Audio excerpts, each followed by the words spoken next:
We're actually here out at Schlitterbahn in Texas, which is a amusement water park, picking up supplies to take out to Port Aransas and Rockport for relief. We're gonna load up as much as we can.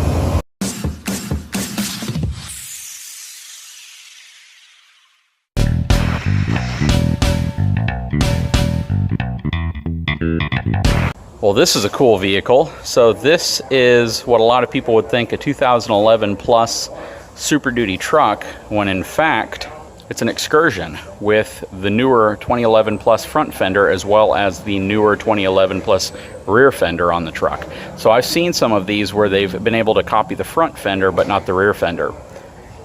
That is really cool. I know a lot of people are going to like this.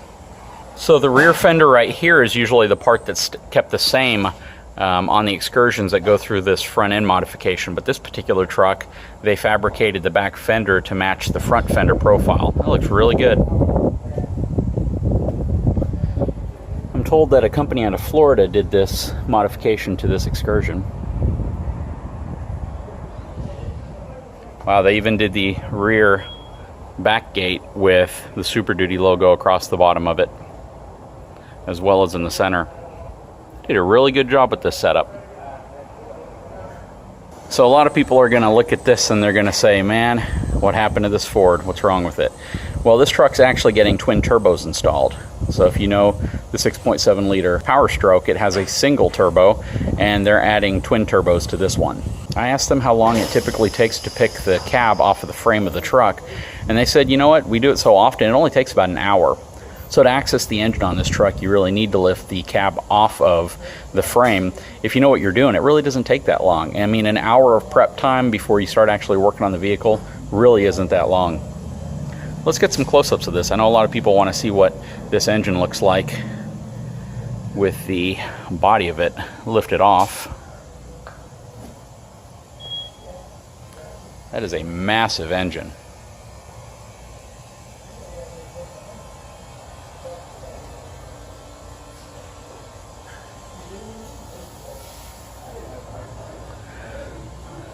Take a look at the frame here.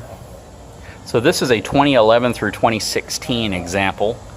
You can see 1/4 inch thick, fully boxed frame extends from the very front of the truck all the way back under the engine to right about here. And this is right where the cab of the vehicle begins, or at least the passenger compartment of the vehicle would be. If you look up, that is all heat shield insulation isolating the cab of the vehicle from the frame of the truck.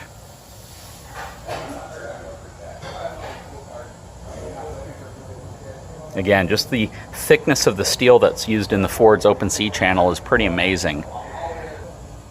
Imagine if they made the new Super Duty in a fully boxed 1/4 inch thick steel frame. It'd be pretty heavy, or at least a lot heavier than it currently is. So I was asking Dale what this specific lift kit is on this truck, and he told me that they're actually going to be changing it out. So right now it has, what, a 6-inch? It has a 6-inch right now, but he had a little forethought and went ahead and got a long arm kit. So that's going to give him the extra range. You can range this actually from a 6 to about a 10 or 11. So we're going to transform this into a 10-inch kit. We're using the adjustable long arm 4-link kit. Put springs in the back, a small block, and then we're going to update to 40s. These are 37s right now. So it's doing twin turbo, and then we're doing the 40s. So one other question, I know I mentioned this already in the video, but a lot of folks like to give Ford a lot of flack because if you have to do any significant or major engine work, it's more convenient to lift the body off the frame to do that work.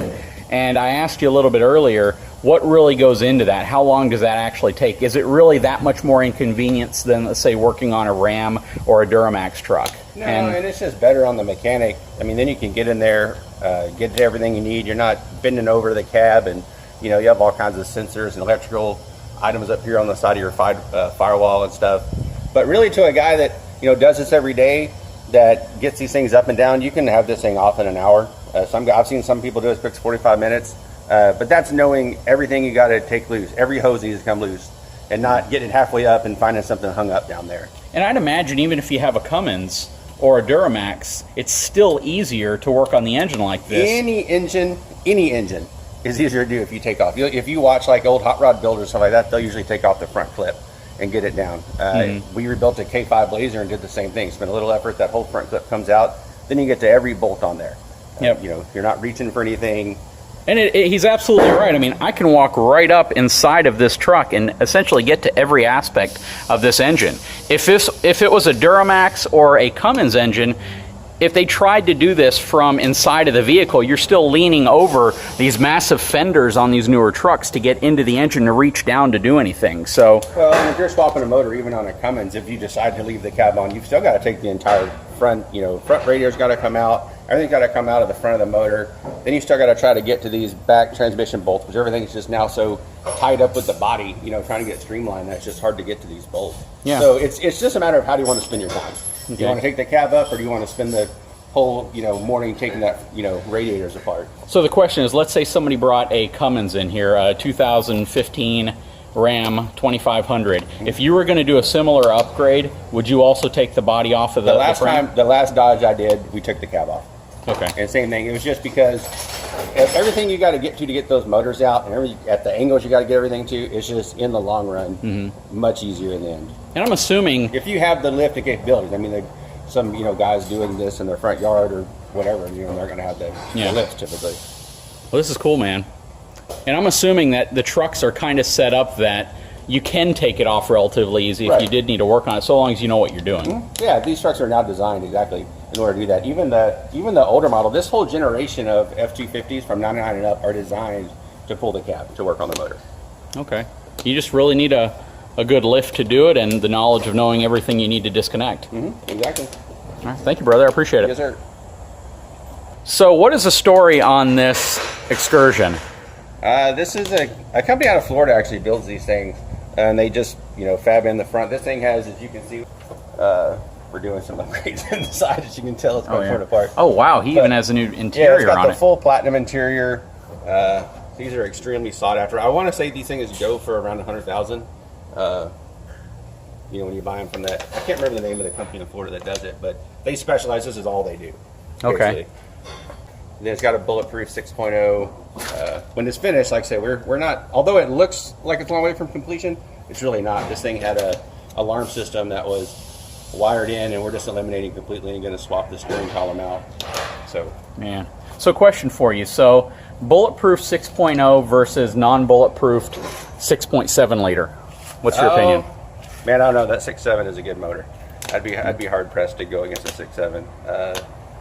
But yeah, a bulletproof 6.0 is an excellent motor. You know, if someone can pick one up pretty cheap that's either blown or fixing to get, or in the mileage range where you're probably going to blow it, and do what you need to do to it, those are excellent motors. So the question is how many of you all want me to do a full review on this Excursion? Again, this thing's been fully deleted and bulletproofed, 6-liter engine, full interior and exterior upgrade to the 2011 through 2016 body style, suspension lift, high-end shocks. I mean, it's got a bunch of really cool upgrades done to it, and I was going to ask them here, get me in contact with the owner of this truck. Maybe we can do a full review on it, find out exactly what the pros and cons are, all of that. Let me know in the comments below. Hope you guys like this video. If you do, please subscribe to my channel. Give me a thumbs up. Thanks, everyone.